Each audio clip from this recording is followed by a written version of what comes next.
여러분 돌파가 무엇입니까? 구글에 돌파라고 검색을 했더니 이런 검색어들이 결과로 나옵니다. 가입자가 1,000만 명을 돌파했다. 어떤 어플의 다운로드 숫자가 50만을 돌파했다.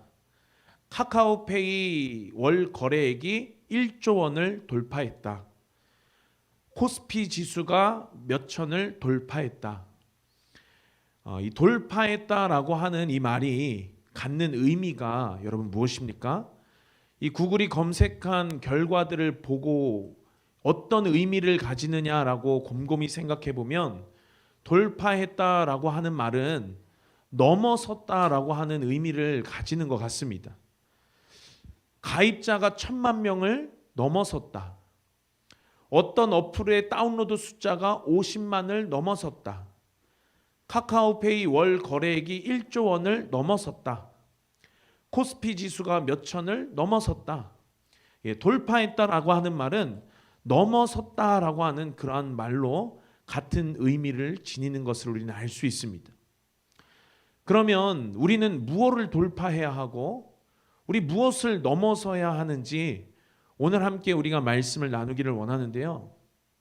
여러분 인생의 많은 것들, 영적인 것뿐만이 아니라 육적인 것조차도 인생의 어떠한 진보를 이루기 위해서는 우리가 문제를 통과해야 하고 저항을 이겨야 하고 돌파해야 되는 줄로 믿습니다.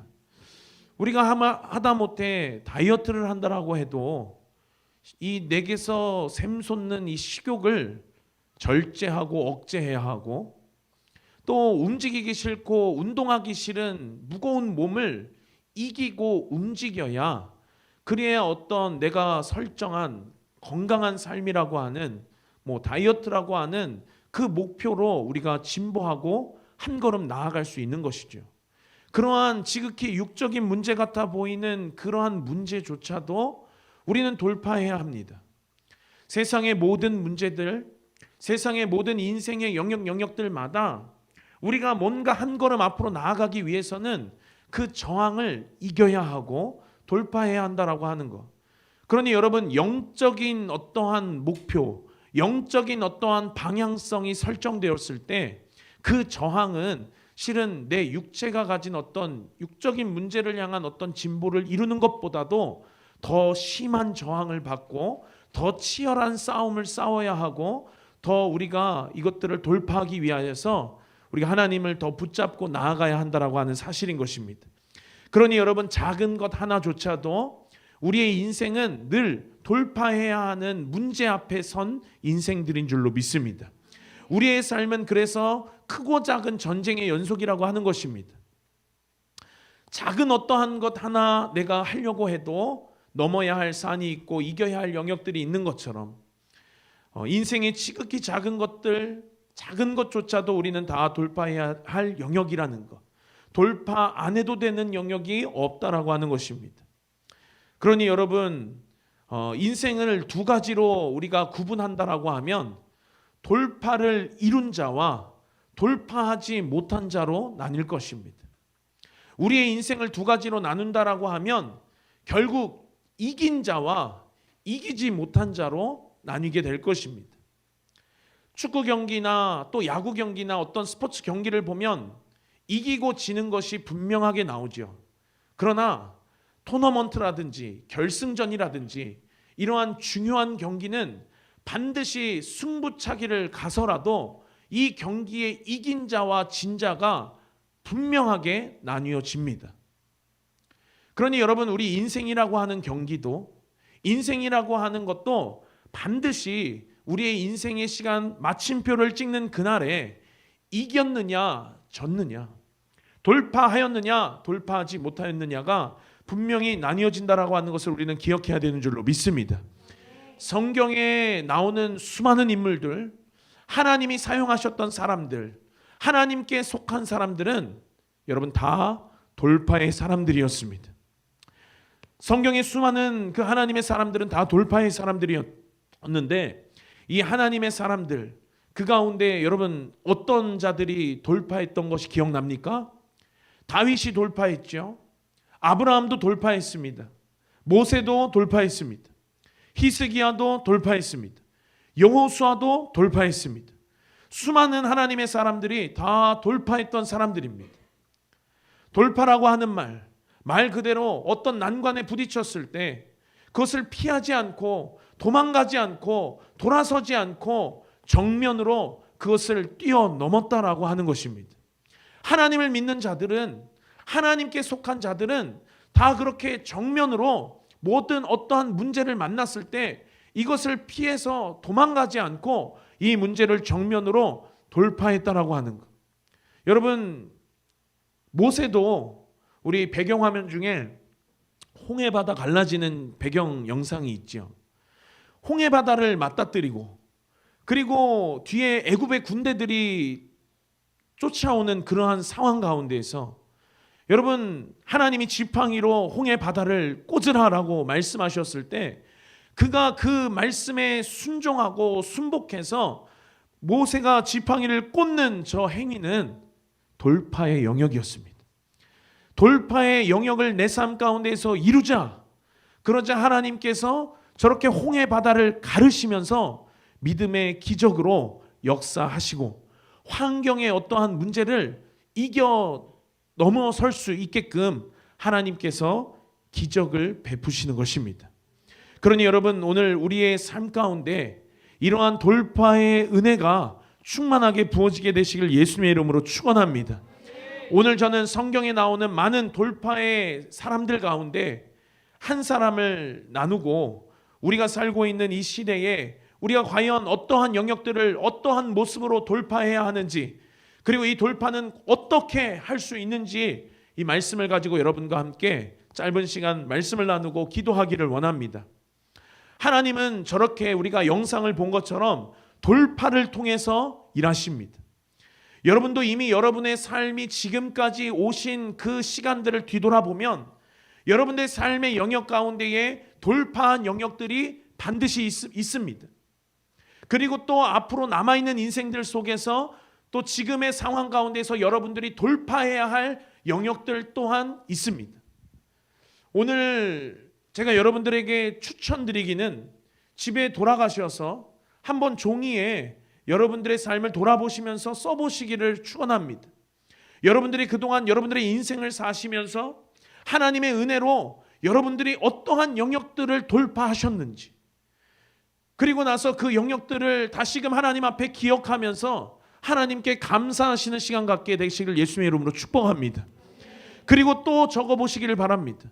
여러분들의 남은 인생 가운데에 여러분들은 어떠한 영역 가운데에 돌파해야 할 문제들이 있는지, 여러분들이 이것들을 생각해 보시고 또 기도하는 마음으로 하나님 앞에 독대하는 마음으로 이것들을 한번 적어 보실 때 하나님께서 지금까지 여러분들의 삶을 인도하신 그분이 앞으로의 여정 가운데에서도 여러분 능히 돌파하실 수 있게끔, 능히 승리하실 수 있게끔 은혜 주실 줄로 믿습니다.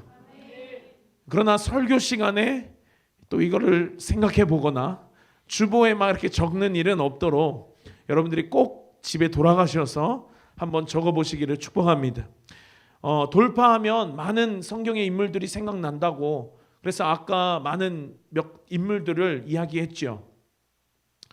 굵직굵직한 그러한 인물들 뿐만 아니라 성경에 단 한 번 등장하는 그러한 별로 비중 없는 그러한 삶이라 할지라도 모든 사람들에게는, 또 특별히 하나님께 속한 사람에게는 반드시 돌파에 성공한 그러한 영역들이 있다라고 하는 것입니다. 제가 말씀 제목을 왜 돌파라고 저렇게 적고 영어로 굳이 저렇게 breakthrough라고 이렇게 영어 단어를 썼는지 여러분 아십니까? 영어를 쓰면 있어 보이기도 하지만 그러나 여러분 그것이 아니라 여러분들에게 오늘 드리고 싶은 설명이 있기 때문입니다. 돌파에 성공한 사람과 돌파에 성공하지 못한 사람, 영어에서 저 뒤에 나오는 뚜루라고 하는 저 단어, 저것은 뭐를 통해서, 뭐를 관통하여서, 뭐를 뚫고서, 뚫어내고서라고 하는 그러한 의미를 지니죠. 그러니 돌파에 성공한 사람은 어떤 사람이냐? 막힌 것들을 뚫어내는 사람인 것입니다. 막다른 길 가운데에서 길을 만들어내는 사람인 것입니다. 여러분 영상 보신 것처럼 모세에게 길이 막혔습니다.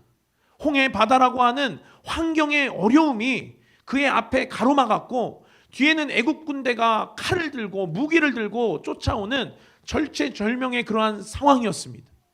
그렇게 길이 없는 상황에서 그가 돌파했고 그 홍해 바다를 뚫어낸 것입니다. 길이 없는 상황 가운데 길을 만들어낸 것입니다.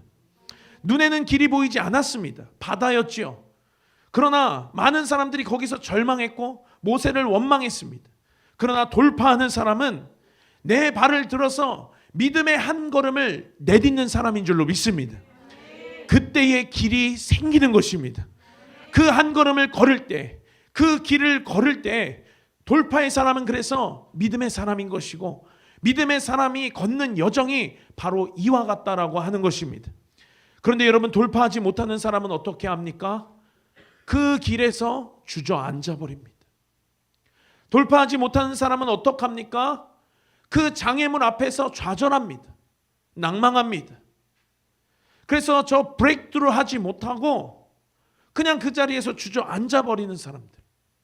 그 사람들은 브레이크다운 하는 사람들입니다. 여러분 브레이크다운이라고 하는 저 단어의 뜻이 무엇입니까? 영어로 고장나 버렸다라고 하는 것입니다. 브레이크트루, 돌파하지 못하는 사람은 브레이크다운 하는데 그 돌파하지 못한 사람은 고장난 사람이라고 하는 것입니다. 여러분 중간은 없습니다. 우리의 인생은 반드시 이겼느냐 이기지 못하였느냐, 돌파하였느냐 아니면 고장나 버렸느냐. 우리 인생은 이렇게 나뉘는 것입니다. 그래서 성경에 모든 인생이 하나님께 속한 사람이 있는가 하면 하나님께 속하지 않은 세상에 속한 마귀에게 속한 사람이 있고, 하나님께 속한 사람은 반드시 브레이크트루 하는데 그러나 마귀에게 속한 사람, 하나님으로부터 멀어진 사람은 고장나 버려서 브레이크다운 하는 것입니다. 고장나서 돌파할 힘조차 없고 무기력하고 좌절하고 낭망하고 그 끝이 결국 어디입니까? 지옥이죠. 그 끝은 결국 사망인 것입니다. 오늘 돌파의 영이신 성령으로 충만케 되시는 시간 되시길 예수님의 이름으로 축원합니다. 돌파의 은혜가 우리 하늘소망교회 모든 권속들 가운데에 충만하게 부어지게 되시길 예수님의 이름으로 축원합니다. 돌파의 은혜가 우리의 각 가정 가운데, 직장 가운데, 각 개인의 심령 가운데 충만하게 부어지는 은혜의 시간 될 것을 예수님의 이름으로 선포합니다. 오늘 제가 여러분과 함께 나누고 싶은 이 돌파의 모델이 누군가 하면 바로 히스기야입니다. 히스기야는 이사야서 37장, 38장에 그 두 장의 시간 동안 세 번의 놀라운 돌파를 그가 이루어냅니다. 아수르라고 하는 그 이방 국가가 히스기야 왕과 남유다를 위협하기 시작합니다.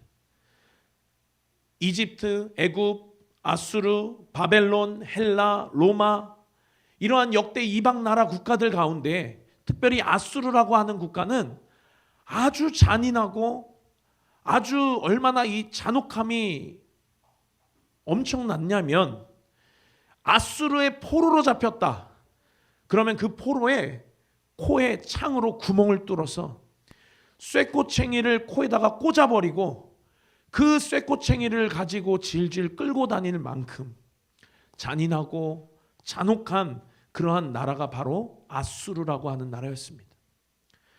그런 나라의 군대 사령관, 지금으로 치면 국방부 장관격인 이 사람이 바로 랍사게라고 하는 사람. 이 아수르의 군대 사령관 랍사게라고 하는 사람이 남유다를 조롱하면서 군대를 가지고 그들을 위협하기를 시작하는데, 그 상황이 지금 어떠한 상황이었냐면 중동의 지역들을 이 아수르가 다 정복한 상황입니다. 그리고 히스기야의 이 남유다로 그 창끝이, 마지막 창끝이 향해 있는데 유다의 46개 성읍은 이미 다 점령당했습니다. 그리고 딱 한 개의 성읍이 남아있는 이 예루살렘 성만을 남겨놓고 있는 그러한 전쟁 상황이었습니다. 그러니 너무나도 폐색이 짙었고 너무나도 저렇게 참혹하고 잔인한 저 아수르라고 하는 이방 국가의 위협과 협박 속에서 얼마나 이 히스기야가 마음이 두렵고 참으로 마음이 어려웠겠습니까? 그런데 이 예루살렘 성과 히스기야를 둘러싸고 아수르 군대 장관 랍사게가 이렇게 이야기를 합니다. 지금은 외교 언어가 영어이죠. 그러니 뭐 국가들이 모여서 이야기를 하고 회의를 할 때 영어로 회의를 합니다. 당시에 외교 언어는 헬라어였는데, 그런데 이 랍사게가 헬라어로 이야기한 것이 아니라 남유다의 말로 유다 백성들을 들으라고 그들의 말로 그가 협박하며 포위하고 외치기를 시작하는데, 히스기야를 믿지 말라고, 히스기야를 향한 불신의 말들을 백성들에게 심어주면서 히스기야를 신뢰하지 말라고, 그리고 저 히스기야가 이야기하는 여호와가 너희들을 지켜줄 거라는 말 신뢰하지 말라고, 믿지 말라고 그렇게 이야기하는 것이죠. 그러면서 여호와가 살아계신 신이라면 너네가 지금 어떻게 그러한 상황 가운데 처할 수 있겠냐? 여호와가 별거 아니라고, 우리가 믿는 신이 더 강하다고, 빨리 너희가 항복하면 너희를 죽이지 않고 너희를 참혹하고 잔인하게 대하지 않고 포도주와 곡식들을 내어줄 것이고 너희를 거두어 줄 것이라고, 너희 챙겨줄 것이라고, 그렇게 그 랍사게가 유다의 말로 유다 백성들에게 그렇게 외쳤습니다. 그러자 백성들이 요동하기 시작했습니다.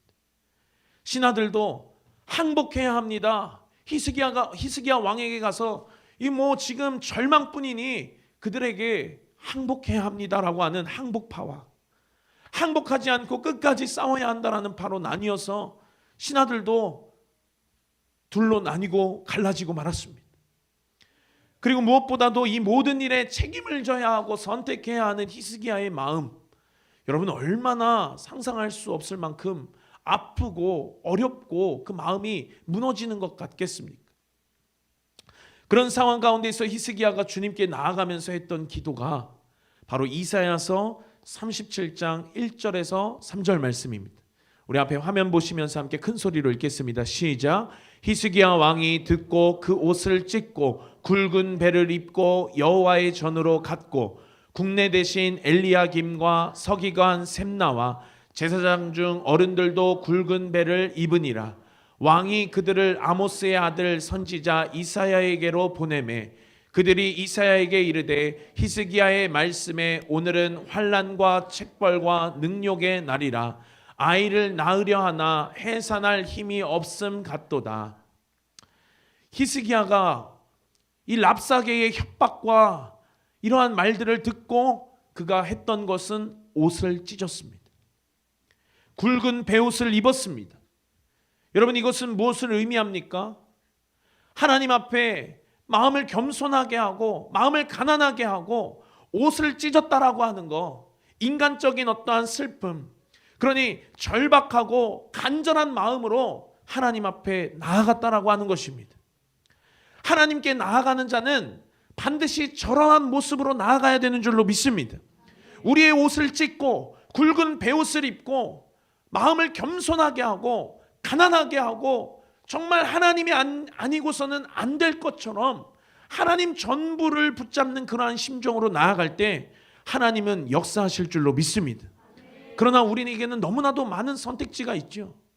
하나님이 병 고쳐주지 않으면 괜찮아, 의사가 고쳐줄 건데 뭐, 괜찮아, 약이 지금 잘 나와 있는데 뭐, 하나님과 견주어 다른 것들을 의지하는 마음이 크기 때문에 하나님 일할 어떠한 믿음의 영역이 우리 안에 없는 것입니다.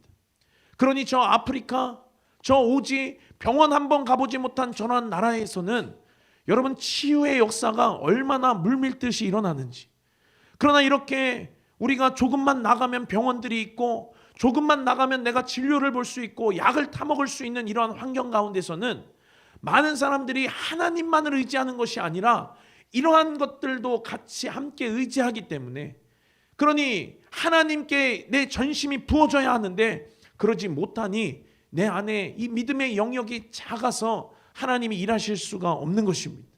그러나 여러분 히스기야는 그렇지 않았다라고 하는 것입니다. 그렇죠. 지금 상황이 하나님 한 분밖에는 소망이 없는 그러한 절체절명의 엄청난 위기의 상황이었기 때문입니다. 때로는 우리의 기도가, 때로는 우리의 예배가 안일하고 나태하고 게으르고 형식적이고 종교적이지는 않은지 우리 돌아보게 되기를 원합니다. 만일 우리 가운데 나태하고 이러한 게으르고 형식적이고 종교적인 것이 있다면 히스기야가 그랬던 것처럼 우리 안에 이러한 안일함의 옷을 찢고 나태함의 옷을 찢고 게으름의 옷을 찢고 형식적이고 종교적인 옷들을 찢고 하나님 앞에 절박함으로 나아가는 저와 여러분 되시길 예수님의 이름으로 축원합니다. 여러분, 그가 그리고 나서 어디로 갔습니까? 여호와의 전으로 갔고, 여호와의 전으로 갔다라고 합니다. 정말 수치스럽고 환난과 억울함과 고난과 마음이 요동하는 이러한 상황이라 할지라도 우리가 있어야 할 곳이 어디냐면 바로 성전인 줄로 믿습니다. 성전 신앙의 대표적인 인물 가운데 한 명이 바로 히스기야였습니다. 히스기야는 말씀을 가까이 했습니다. 그래서도 이따가 언급하겠지만 그의 아버지, 그의 할아버지, 그의 선왕들이 다 우상 숭배했고 다 하나님을 반하는, 하나님 뜻에 반대되는 일들을 많이 했습니다. 그러나 히스기야는 하나님의 말씀을 가까이 하고 하나님의 뜻을 발견했고 이스라엘 왕으로서는 드물게 그는 유월절을 지키는 자였습니다. 우상을 섬기는 산당들을 다 부서뜨렸습니다. 왜냐하면 하나님이 기뻐하지 않았기 때문입니다. 말씀을 보니까, 하나님의 뜻을 보니까 이것은 하나님이 기뻐하시는 일이 아니야 하고 자기 아버지, 자기 할아버지, 자기의 선왕들이 지어놓은 그 모든 우상들, 그것들을 히스기야는 다 부서뜨렸습니다. 여러분, 정치인이 이러한 판단을 하는 것이 여러분 얼마나 어려운 것인 줄 아십니까? 혹 내가 이것들을 감행할 때 이것들을 찬성하는 자들의 표를 잃고 이것들을 따르는 자들의 충성도를 잃고 내가 왕으로서 이 나라를 통치하는 것이 제한사항이 많고 어려움이 많지만, 그러나 그러한 것들을 고려한 것이 아니라 히스기야가 고려한 것은 단 하나였는데, 그것이 무엇이냐면 하나님이 기뻐하시는가, 그렇지 않는가, 하나님의 뜻에 합당한가, 합당치 아니한가, 바로 이것이었습니다. 그러니 여러분, 돌아오는 수요일 날 우리가 국회의원이라고 하는 이 나라의 리더십을 뽑는 자리 가운데서도 정치적으로 계산하고 사람을 따지고 하는 그런 인본주의에 속한 리더십들이 아니라 하나님의 뜻을 알고 하나님의 뜻대로 모든 이 나라의 정책 방향을 결정지을 수 있는 그러한 리더십들이 선출되기를 위하여서 우리가 함께 계속해서 기도해야 되는 줄로 믿습니다. 여러분, 이스라엘의 왕으로서는 드물게 그는 절기를 지키는 자들이었고 우상을 다 부수고 하나님이 기뻐하시는 선택들을 하는 자였습니다. 그가 성전에서 기도 생활하고 이 성전 신앙을 갖고 있었다라고 하는 것은 하나님의 뜻이 어디에 있느냐? 바로 성전에, 우리가 성전에 있기를 원하신다라고 하는 것입니다. 그래서 이 성전 신앙, 철저한 이 교회 중심의 신앙생활을 갖고 있는 사람은 신앙이 크게 흔들리는 사람을 저는 보지 못했습니다. 하나님이 원하시는 이 성전 신앙, 하나님이 원하시는 이 교회 중심의 신앙으로 사는 사람은 견고합니다. 요동하지 않습니다. 왜 그렇습니까? 우리 마태복음 16장 18절 함께 읽습니다. 시작. 또 내가 내게 이르노니 너는 베드로라. 내가 이 반석 위에 내 교회를 세우리니 음부의 권세가 이기지 못하리라. 그리고 하박국 말씀 2장 20절 함께 읽습니다. 시작. 오직 여호와는 그 성전에 계시니 온 천하는 그 앞에서 잠잠할지니라. 히스기야와 같이 하나님이 기뻐하시고 우리의 믿음이 흔들리지 않는 그 반석 위에 선 교회 중심의 신앙생활, 성전에 계시는 여호와 하나님의 그 임재 안에서 요동하지 않는 성전 신앙을 갖는 저와 여러분 되시길 예수님의 이름으로 축복합니다. 그가 간절하고 절박한 심정으로 성전 중심의 그 신앙으로 여호와의 전에 올라가서 그가 기도했는데 뭐라고 기도했느냐? 환난과 책벌과 능욕의 날이다라고 그가 외쳤습니다. 그가 기도한 내용을 오늘 히스기야의 신하인 엘리야김과 또 서기관 셈나로 이사야에게 보내서 말하게 하는 게 3절에 나오는데, 환난과 책벌과 능욕의 날이다. 책벌이라고 하는 것은 질책과 징계의 의미를 갖죠.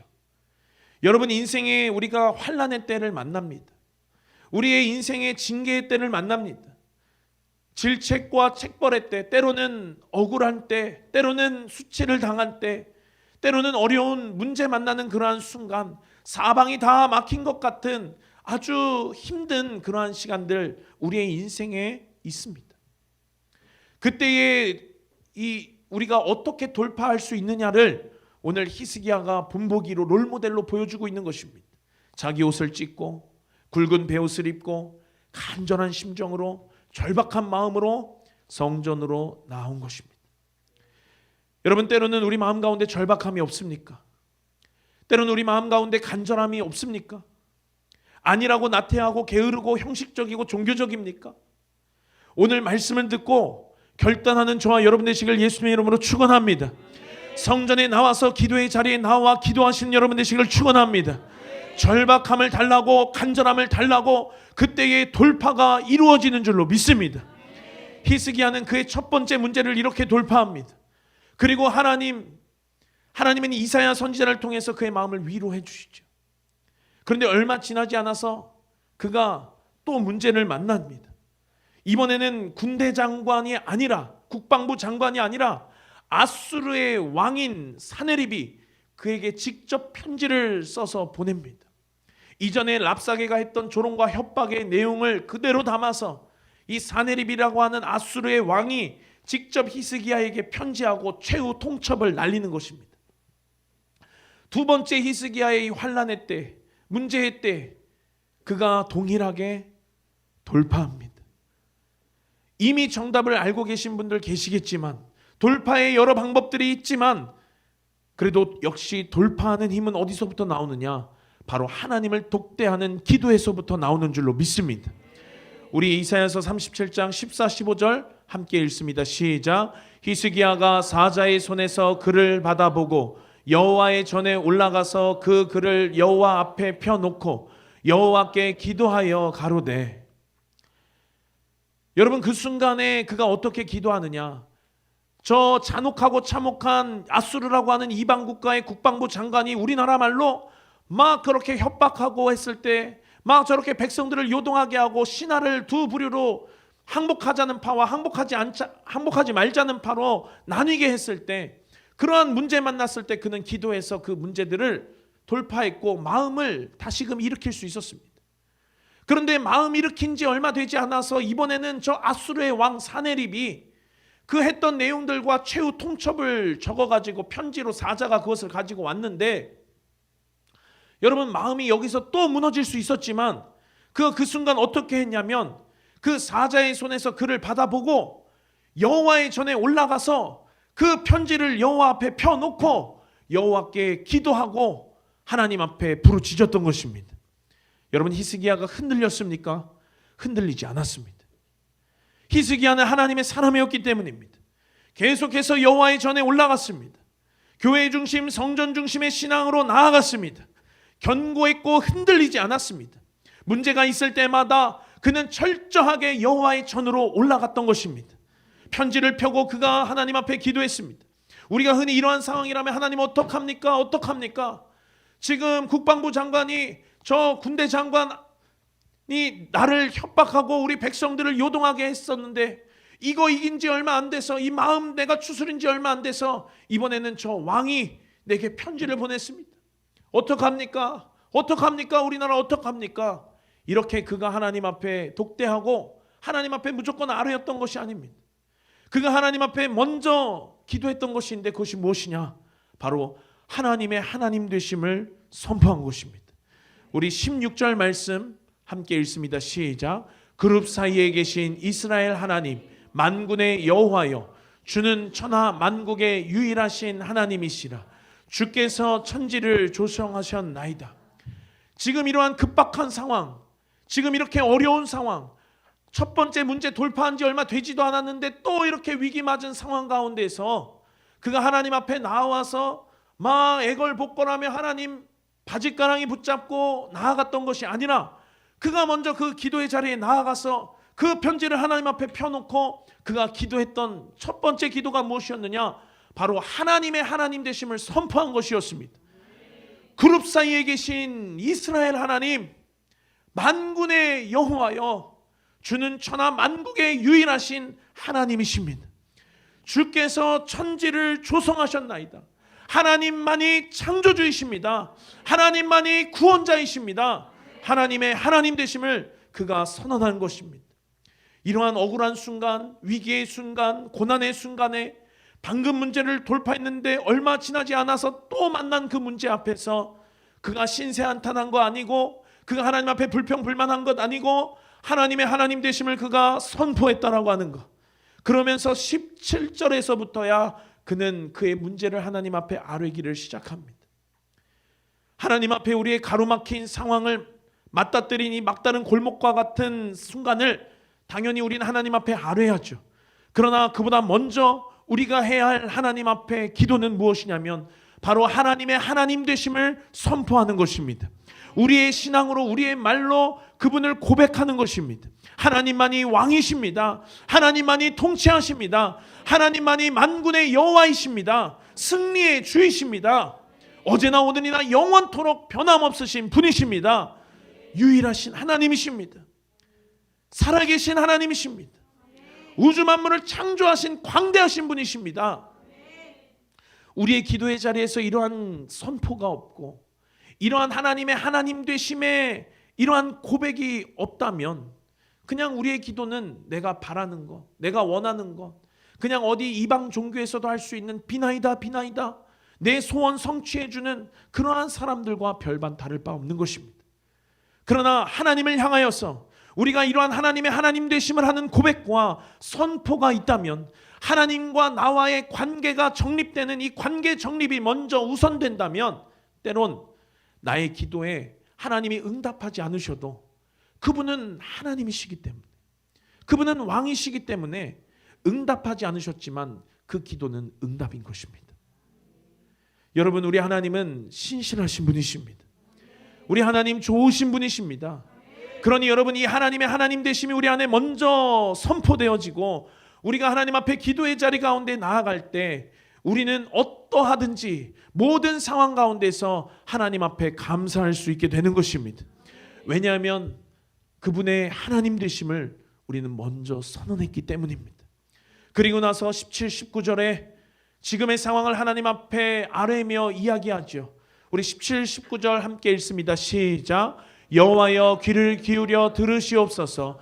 여호와여 눈을 떠 보시옵소서. 사내립이 사자로 사시는 하나님을 회방한 모든 말을 들으시옵소서. 여호와여 아수르 왕들이 과연 열국과 그 땅을 황폐케 하였고 그들의 신들을 불에 던졌사오나 이들은 참 신이 아니라 사람의 손으로 만든 것뿐이요 나무와 돌이라. 그러므로 멸망을 당하였나이다. 우리 20절 말씀도 함께 읽습니다. 시작. 우리 하나님 여호와여 이제 우리를 그의 손에서 구원하사 천하 만국으로 주만 여호와이신 줄을 알게 하옵소서. 어마어마한 우겨쌈을 당하였고 47개 성읍 가운데 46개 성읍은 이미 다 점령됐고 이제 마지막 예루살렘 작은 성읍 하나 남겨놓은 그러한 상황 가운데 있어요.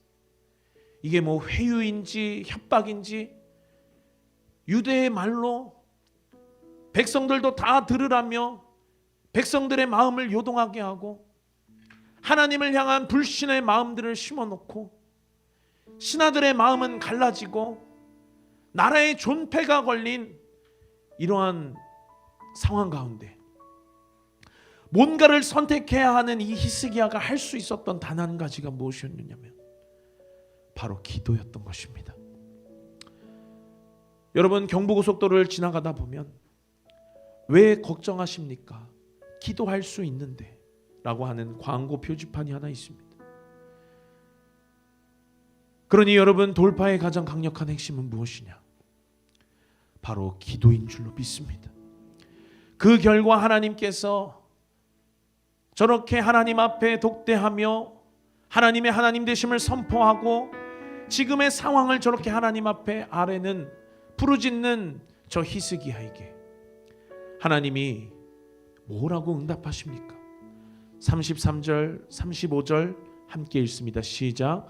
그러므로 여호와께서 아수르 왕에 대하여 가라사대 그가 이 성에 이르지 못하며 한 살도 이리로 쏘지 못하며 방패를 가지고 성에 가까이 오지도 못하며 흉벽을 쌓고 치지도 못할 것이요 그가 오던 길 곧 그 길로 돌아가고 이 성에 이르지 못하리라. 나 여호와의 말이니라.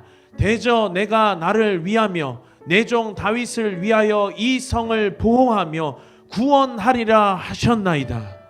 하나님 앞에 간절하게 기도했던 그의 기도에 하나님이 저렇게 응답하신 것입니다. 아니 지금 상황은 47개 성읍 가운데 46개 다 지금 넘어갔고 지금 저 큰 군대가 이 예루살렘 성을 에워싸고 있고 백성들은 두려워 떨고 있고 요동하고 있고 신하들은 다 두 마음으로 갈라지고 있고 지금 나라의 존폐가 달린 이 어마어마한 상황 가운데서 하나님 앞에 기도했더니 하나님이 저렇게 응답하시죠.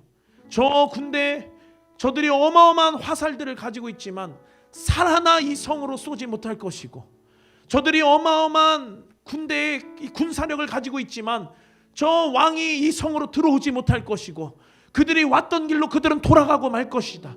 내가 이 성을 보호할 것이고 내가 이 성을 구원할 것이다 라고 하나님이 말씀하신 것입니다. 상황은 여전히 그들이 포위하고 있고 둘러싸고 있지만 그의 기도는 지금 저 순간 응답된 것입니다. 그리고 나서 이제 끝인 줄 알았습니다. 저 어마어마한 위기를 넘고 나서 이제 히스기야가 이제 끝난 줄 알았습니다. 그런데도 그는 또 다시 한번 위기를 문제를 맞닥뜨립니다. 세 번째 문제는 어떤 문제였냐면 바로 그의 생명의 위기의 문제였습니다. 히스기야가 병이 들었고 죽게 되었습니다. 하나님이 이사야 선지자를 통해서 하시는 말씀에 너는 네 집에 유언해라. 집을 정리하라라고 하는 것입니다. 너는 이제 죽고 너는 이제 살지 못할 것이다. 너 회복되지 못할 것이다. 너의 기한이 다하였다라고 그렇게 38장 1절에 이야기하죠. 그 즈음에 히스기야가 병들어 죽게 되니 아모스의 아들 선지자 이사야가 나와 그에게 이르되 여호와께서 이같이 말씀하시기를 너는 내 집에 유언하라. 네가 죽고 살지 못하리라 하셨나이다. 여러분 이스라엘의 왕들은 두 부류로 나뉩니다. 아까 인생이 그랬던 것처럼. 그러나 이스라엘 왕을 두 부류로 나누면 다윗의 길을 쫓은 자들과 사울의 길을 쫓은 자들입니다. 히스기야의 선왕들 아버지 요아스부터 할 것 없이 그의 할아버지 그의 선왕들은 다 우상 숭배했습니다. 다 산당들을 지었습니다. 그러나 이 아들 히스기야는 믿음의 사람이었고 하나님의 사람이었고 말씀을 가까이 하는 사람이었고 하나님의 성전에 거하기를 즐겨하는 사람이었습니다. 그러니 하나님의 뜻을 알았고 그는 유월절을 지켰고 아버지 할아버지 그의 선왕들이 지어놓은 모든 산당들을 다 부셨고 영적으로 개혁하고 이 나라를 다시 영적으로 일으키고자 하나님을 붙잡았던 사람이 바로 히스기야입니다. 우상들을 철폐하고 산당들을 깨부셨고 그랬던 그였는데 오늘 죽을 병에 걸린 것입니다. 우리 2절 말씀 함께 읽습니다. 시작. 히스기야가 얼굴을 벽으로 향하고 여호와께 기도하여. 얼굴을 벽으로 향했다라고 하는 것은 무엇입니까? 그것은 무엇이냐면 하나님 한 분만을 내가 바라보겠다라고 하는 것입니다. 우리가 아이들을 혼낼 때 벽 보고 서 있으라고 이야기하죠. 그것은 무엇이냐면 그냥 앞에 보고 서 있으면 저기 정리된 장난감을 보기도 하고 저기 내가 이따가 볼 책들을 보기도 하고 저기 내가 이따 먹을 빵들을 보기도 하고 시선과 마음이 분산되기 때문에 아이들에게 뭔가 훈계할 때 벽을 보고 서라고 하는 것은 그러한 이유일 것입니다. 이와 마찬가지로 히스기야도 오늘 하나님 앞에 이 세 번째 그가 맞닥뜨린 문제 앞에서 그가 벽을 보고 하나님 앞에 기도했다라고 하는 것은 내가 다른 뭔가를 바라보는 것이 아니라 하나님 한 분만을 내가 바라보고 하나님 한 분만을 독대하고 내가 비록 왕이지만 방금 내가 어마어마한 그러한 위기의 문제들을 돌파한 기적을 경험한 자이지만 그러나 내 생명의 문제 앞에서 하나님 한 분만을 붙잡고 나아가겠다라는 그의 결연한 결단이었습니다. 우리 3절 말씀도 함께 읽겠습니다. 시작. 가로되 여호와여 구하오니 내가 주의 앞에서 진실과 전심으로 행하며 주의 목전에서 선하게 행한 것을 추억하옵소서 하고 심히 통곡하니.